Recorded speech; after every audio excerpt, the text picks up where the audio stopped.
True, Sarah. I do want to have children with you, but I don't want to pressure you, he explained, hugging me comfortingly. Another concern is the strained relationship between John and my dad. My mom assures me they'll warm up to each other eventually. But whenever John is around my dad, he seems tense. It makes me wonder if they'll ever really get along. It's understandable though, considering my dad is the executive vice president of John's company. When John first came to my house to meet my parents, he was so nervous he could hardly speak. My dad even teased him, "You're one of my salesmen, right?" I got defensive, saying, "John is the best salesman." My dad laughed it off, assuring John it was just a joke, which finally made John smile. Sometimes I worry that John faces challenges at work because his father-in-law knows everything he does. When I bring up my concerns, John brushes them off. "It's not so bad when you're the son-in-law of the executive VP.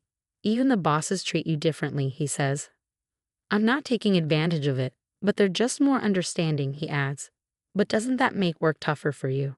I ask. "Nope," he replies, laughing, seemingly unfazed by the situation. The truth is, there's another reason for the tension between John and my dad. 2 years ago, John had a financial mishap unrelated to work, and my dad helped him out. It was a big deal, and it's why I went back to work. I think John feels guilty about it, even though my dad never brings it up. I can see John wants to make my dad proud, not just as a salesman, but as his son-in-law too. Since we don't have kids, we often go on dates on our days off.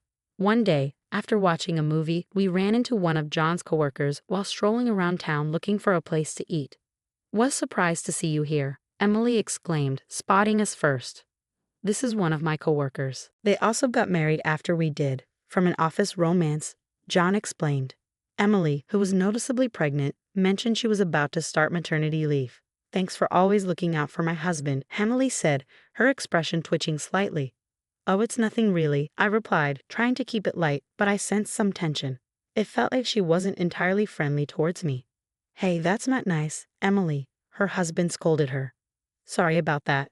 We really appreciate your support," he said. He seemed younger than me but easygoing and friendly. He probably excelled in sales with his calm demeanor. It seemed Emily got along well with John, even touching his arm in front of me, his wife. Her husband Tom watched her with a mix of surprise and irritation. "What are you two up to?" Her gaze towards me felt challenging. John sensed my discomfort and quickly intervened to ease the tension. Maybe Tom harbored suspicions about John and Emily's relationship just like I did. Honestly, I didn't have the best impression of Emily, but I was starting to see Tom in a different light. Once doubts creep in, they're hard to shake. While I didn't think Emily, visibly pregnant, would go to a hotel with John, the possibility of infidelity crossed my mind. Deciding to take action rather than dwell on it, I hired a detective and purchased hidden cameras. I installed them in key areas of the house while the detective monitored John's activities outside. If he was cheating, we'd find out. If not, things would return to normal. I often unwind with long baths, finding solace in the warm water. Soaking for at least an hour is my way of rejuvenating. If John was cheating, this would be an opportune time for him. With my smartphone in hand, I checked on John's activities while soaking. Most days, he seemed to be watching TV or working, but occasionally he appeared to be communicating with someone. The motion detecting cameras ensured I wouldn't miss anything, even when I wasn't actively watching. I meticulously reviewed the recordings and audio, and to put it bluntly, my trust in John was shattered. To compound matters, I discovered that John was the father of Emily's baby. While watching the footage, I couldn't help but gasp in disbelief. John was on the phone with Emily, inquiring, "Is our baby all right?" Though I couldn't hear her response, his serious tone indicated he wasn't joking when he replied, "That's wonderful news." During one of John's bath times, I checked his phone and was stunned by the messages exchanged between him and Emily. "Are you okay?" "No suspicions." "Don't worry, he doesn't even know he's infertile." It was a devastating blow to his pride as a man. It felt too heartbreaking to confront him with the truth. Reading their conversation left me feeling unsettled. I couldn't help but wonder if Emily cheated because her husband, Tom, was sterile, or if John justified his infidelity because I wasn't getting pregnant. I scrolled through their exchanges, taking screenshots with my smartphone as evidence. Additionally, I retrieved Tom's contact details from John's phone. Wouldn't anyone in my shoes feel the same desire for revenge upon discovering this betrayal? They say misery loves company, and I made sure to gather ample evidence before reaching out to Tom, just in case he doubted Emily's infidelity or decided to take her side and thwart my plans. I arranged to meet Tom at the cafe without informing Emily or John. To avoid raising suspicion, I called ahead and informed him about Emily and John's affair. He didn't appear overly shocked or distressed when he arrived. When I thanked him for coming, he simply nodded. "Actually, I wanted to talk to you, Sarah, about something," he said. Curious, I inquired, but Tom insisted on hearing my side first. He explained that revealing John's betrayal would be a betrayal in itself, and he needed a compelling reason to do so. I presented Tom with the evidence gathered by the detective and the proof I had collected. As he examined the images discussing sterility, his expression twisted in disbelief. "Emily seems certain about this here. Do you know anything about it?" I shared that we'd been married for 3 years and underwent testing about a year into our marriage. Tom and Emily had been eager to start a family early on, so he found it strange that they hadn't succeeded after a year. After the testing, I never actually saw the results myself. Emily assured me everything was fine on her end, he explained. Listening to his side, I realized the depth of the deception. I pondered why Emily didn't divorce Tom, knowing he couldn't have children. "Oh, that's because Emily is in debt," Tom explained. Apparently, Emily's desire to flaunt her lifestyle led her to rack up debts buying designer bags and clothes she couldn't afford on her salary. Now they were working together to pay off the debt, with the condition that Emily would curb her extravagant spending. Remembering Emily's behavior last time I saw her, her need for attention and luxury made sense. She probably felt threatened by John's attention to me and maybe wanted to make Tom jealous too. "Debt, huh? Sounds like a perfect match for John," I blurted out, earning a puzzled look from Tom. In gratitude for his honesty, I decided to share something about John from 2 years ago. "Interesting," Tom remarked with a smirk, clearly thinking along the same lines as me. "I'm considering a divorce," I confessed. "Me too. It's comforting to know you're thinking the same," Tom replied. Then he revealed something he had been holding back. "Was your first encounter with John really accidental?" he asked. I nodded. "Yes. I dropped my documents and John helped me pick them up." "It wasn't an accident," Tom interjected. "What? He did it on purpose to create an opportunity?"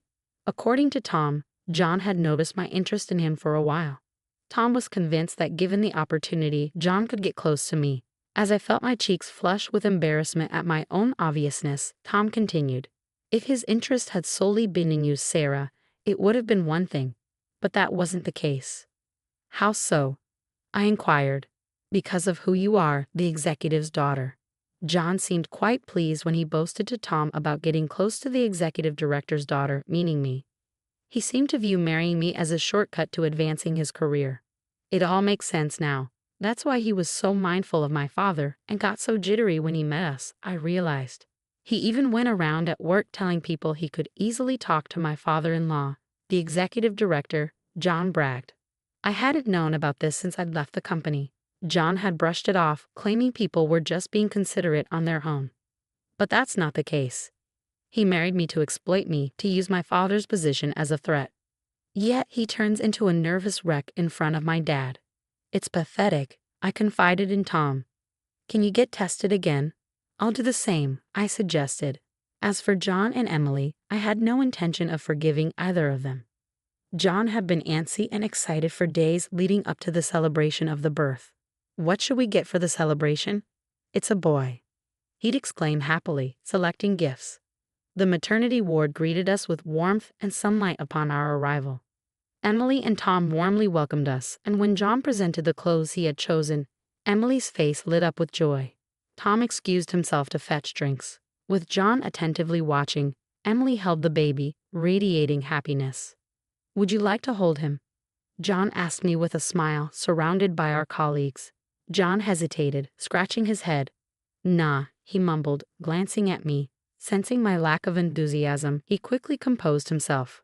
"I'm afraid I might drop him. Maybe later," he added sheepishly. Emily glanced at me, then chuckled, focusing back on the baby. It was evident she was subtly competing with me, knowing I didn't have children.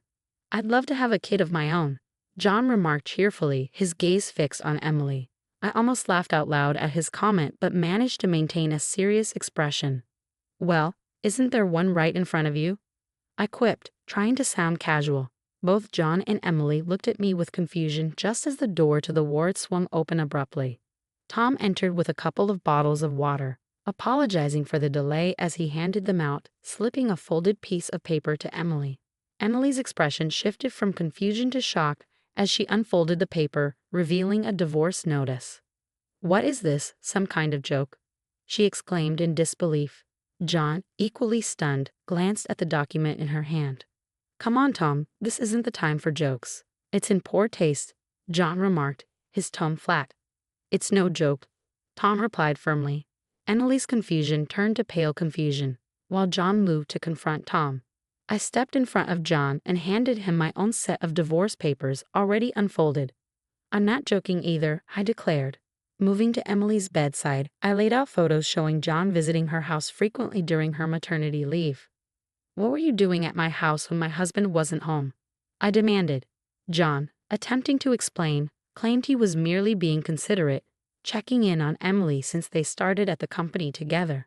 "Yeah, John was just being thoughtful," Emily chimed in defensively. Their attempts to justify themselves seemed almost comical, as if they could talk their way out of the situation. It was absurd, especially considering their late-night communications. Was that concern for Emily or for the child in her belly, perhaps your own? I challenged John, sensing his anger rising. "Stop it, Sarah. Emily is my colleague, and it's natural for her to be anxious about her first child," John retorted, his tone sharp. "You're just jealous of me, aren't you?" "Just because you can't have kids," Emily interjected defensively, her words dripping with venom. I couldn't help but snort at her accusation, which only seemed to fuel her anger as she glared at me, her face flushed with frustration. "Don't listen to her, Tom. This child is truly yours," Emily insisted, attempting to divert attention from the conversation. But Tom's mocking laugh coincided with me showing Emily the incriminating evidence on my smartphone. A recording of John joking about his own infertility, followed by a video of him inquiring about the well-being of our child. "See, should we check who you were really talking to?" I challenged as Emily's bravado faltered in the face of undeniable proof. "We're just coworkers, joking around," Emily stammered, trying to regain her composure. I glanced down at her with pity as she met my gaze defiantly. "Hold on to him properly, Emily. He's a precious life," I advised gently as the baby stirred in her arms, almost falling.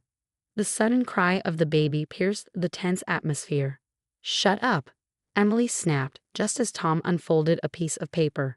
"I can't have kids, Emily. You know that." Tom's voice was calm but laced with bitterness as he addressed his wife, who froze under his gaze. "Let's get a divorce," we both declared to our partners, the finality of the decision hanging heavily in the air. John, still attempting to salvage the situation, pointed a finger at me. "This is all because of your infertility, Sarah. There must be something wrong with you, just like with Tom," he accused. I felt a surge of anger rise within me. "It's not me, it's you, John. And don't you dare speak to me with such arrogance, especially when we're on the brink of divorce," I retorted, tossing the test results in his direction. The paper briefly stuck to his face before fluttering to the ground. "Who do you think you are, speaking to me like that? Did you believe blaming me would absolve you of your actions?" I demanded, spelling it out for him once more. "Divorce. Do you even comprehend the gravity of that word?" John's face drained of color as he stammered an apology, begging for forgiveness. "Huh." Emily's astonished voice interjected as John pleaded. Tom and I exchanged a knowing glance and chuckled softly, reflecting on John's past mistake of accumulating a hefty debt through stock trading, which my father had covered. I had started working to repay it. My father's assistance came with a condition. John signed a promissory note. In addition to alimony, John would now face relentless pursuit for repayment from my father. With Emily's debt added to the mix, their future looked bleak. "Well, best of luck to you both. You'll need it. We'll settle the rest through our lawyers," I declared, leaving John on the floor in tears as Tom and I exited the hospital room. My father, even angrier than me, enlisted the help of a lawyer he trusted to extract every cent from John, even tapping into John's share of our joint assets. But it still wasn't enough. John, now remarried to Emily but unaware of each other's financial burdens, faced criticism from Emily's parents upon discovering the truth, leading to yet another divorce. Emily's parents, while temporarily covering her debts, eventually had to send her back home, where she endured daily reproach. Despite the hardships, their grandchild, the innocent babe, was showered with love and lacked for nothing, which eased my concerns. John, unable to remain at the company, resigned and now resides in a modest apartment, toiling from dawn till dusk to meet his obligations of debt, alimony, and child support. Meanwhile, I've settled into a rented apartment, embracing solitary living. Tom and I have become drinking buddies, meeting up on weekends for quiet moments of camaraderie. He may not be as chatty as John, but I appreciate the peaceful companionship he offers.